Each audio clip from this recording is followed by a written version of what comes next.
I think for me, the main kind of insight or aha moment had to do, first of all, with, of course, understanding the complexity of this problem in financial incentives in the health system. I appreciated that partly before, but the forum really, the dialogue really drove home that problem.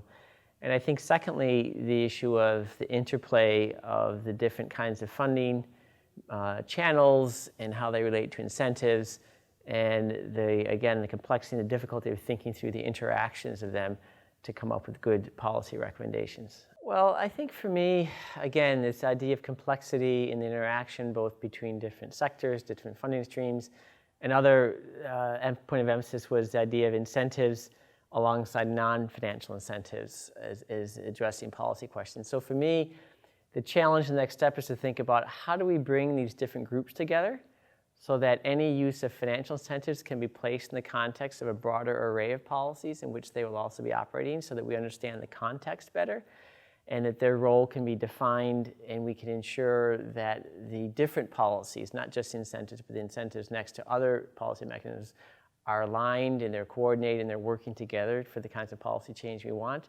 And I think that's going to mean bringing more people into the discussion than perhaps has been the case previously as people thought about financial incentive policies.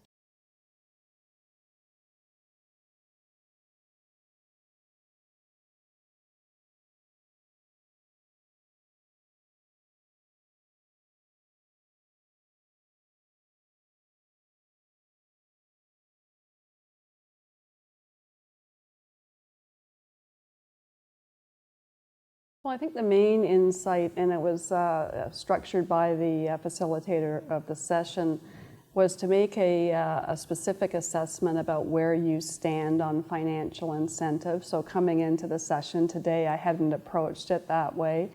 And it was laid out, do you agree that they have value? Do you agree that they need to be changed, or should we just do away with them? So I think most people, as I was, were coming down the middle, that I think they have value, they need to be updated and restructured. But as the session went on, I think, I was getting a little bit more to, well, maybe they don't have as much value. There was a lot of discussion about, the amount of effort to put incentives in the system, and are we better to look at other levers to affect change. This is a session that's based on evidence. So one of my takeaways is how do we organize better to evaluate the evidence and put it out into all sectors in the system. I've recently joined the LIN, so I'm focusing now, how can I better use financial incentives and incentives in general at the LIN level and make it very evidence-based, and also to share the success through, I would say, formal evaluations of how they're impacting patient care.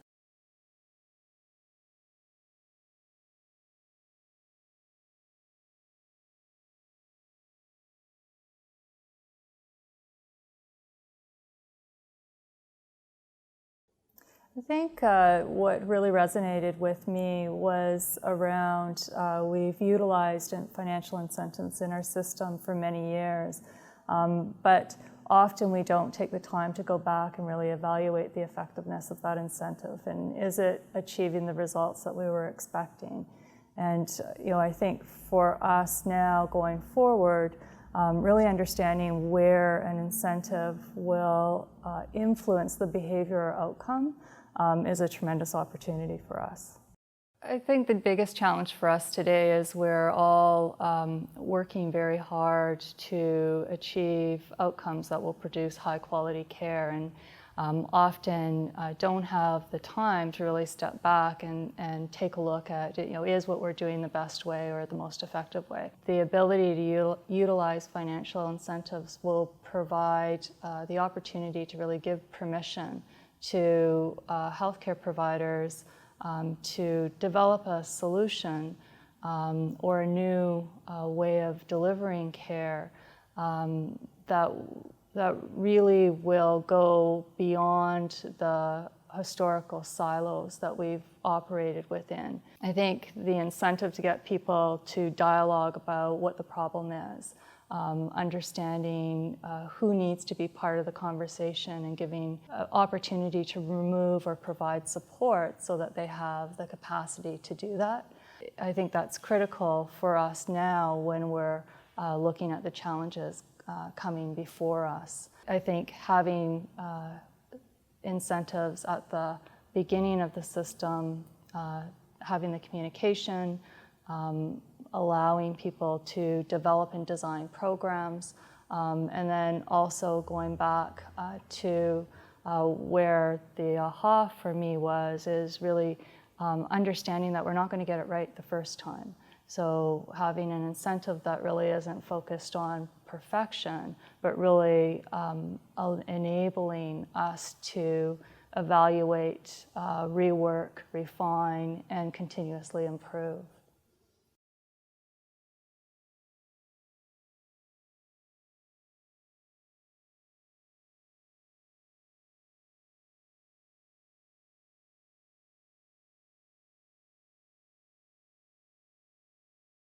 An important aha moment is that we need to differentiate between current incentives and future incentives.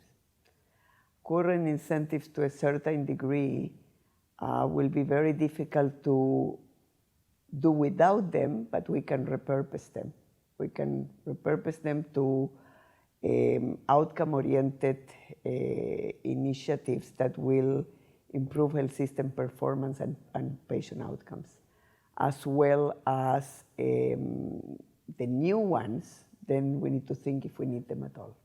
So before we run with more and more and more incentives, let's do a very good diagnosis of what are the issues, and are those issues solved with financial incentives versus other policy tools that we have at our disposal.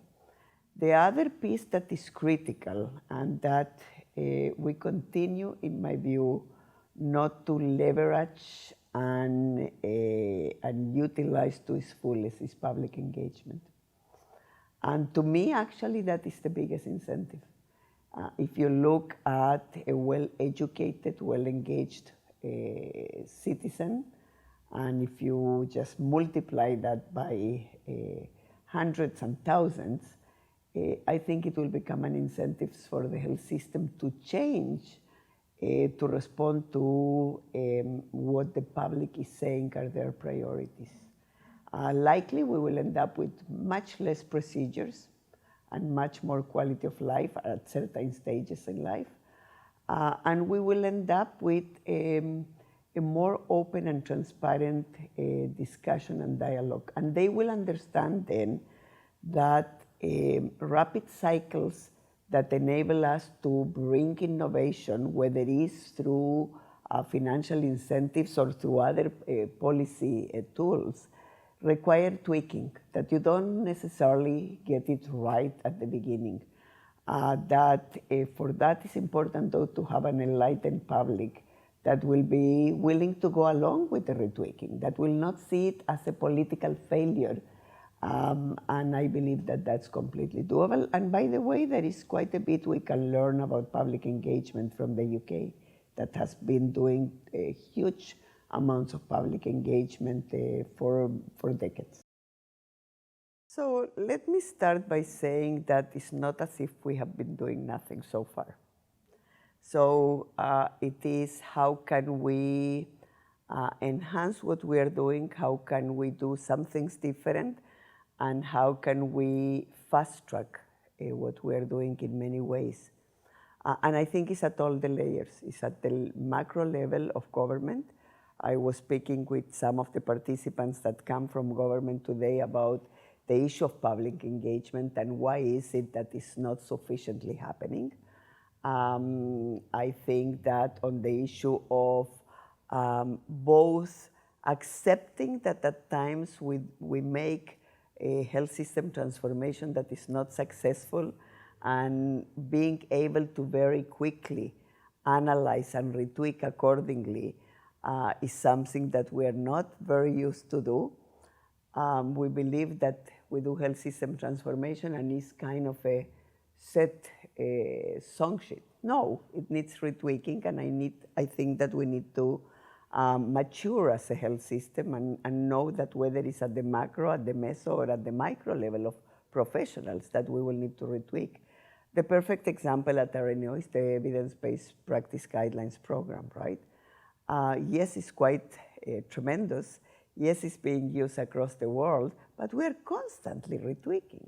We are constantly, as new evidence comes, for example, about more rigorous ways to develop guidelines or more rigorous ways to do KT. And now with all the area of evaluation that we are engaging, no doubt we will need to continue to retweak. And in fact, if we don't do, we are staying behind. If we don't do this, the initiatives, whether it is best practice guidelines or in this case, health system transformation, which is even more enormous, if we don't retweak, it means that we are not using the latest evidence to bear into where we are taking the system.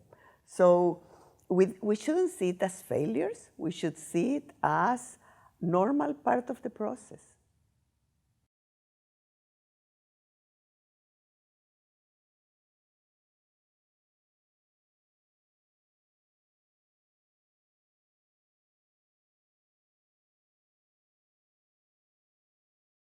So it was talking about the incentives. So to me, four things came to mind. So the first one was sustainability of the goals, system goals that will be set or that have been set. And the second one is continuity of care in light of the goals that have been set or in light of the incentives that have been provided. How can we ensure that the care that patients are receiving will continue should the funding or the incentives stop? Will there be a continuation of care?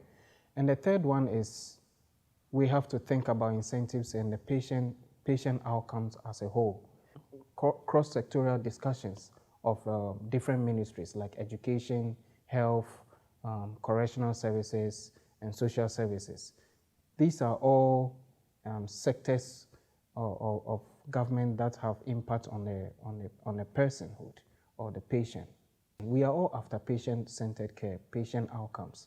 So we have to think about sustainability, continuity of care, and the overall how financial incentives affect patient outcomes. Other than that, the only other thing that I also gathered from the deliberations was the fact that incentives have to be targeted to a professional group, like a team environment, rather than to a specific professional group. We have to think about a team environment where there are interprofessionals that are working to achieve optimal patient care. Okay, so I'll speak from the context of what my organization does. I'm with the Registered Nurses Association, and I'm the Associate Director for Research and Evaluation. So we look at the implementation of best practice guidelines for nurses, for the nursing profession, and how that affects patients' outcomes. So to me, when I think about financial incentives, I'm thinking about how can the incentives actually help those who are doing the data collection from across the healthcare sector, which we collect, the frontline staff at the hospitals, how they are collecting the information that we need to do the evaluation and the research and evaluation and the monitoring of the indicators, that's the BPG indicators, the best practice guideline indicators. So I see that it will be helpful to channel some of the funding towards the frontline staff. It will be a nice way for them to have the extra support to actually begin to move from paper-based documentation to electronic. We've all heard about e-health, electronic medical records. So it will be a nice transition if they can get that support. The healthcare institutions can get that support to move from the paper-based to electronic medical records, which will facilitate the data gathering and the data submission that the frontline staff have to do to send to the RNAO to evaluate the BPG implementation across the healthcare sector.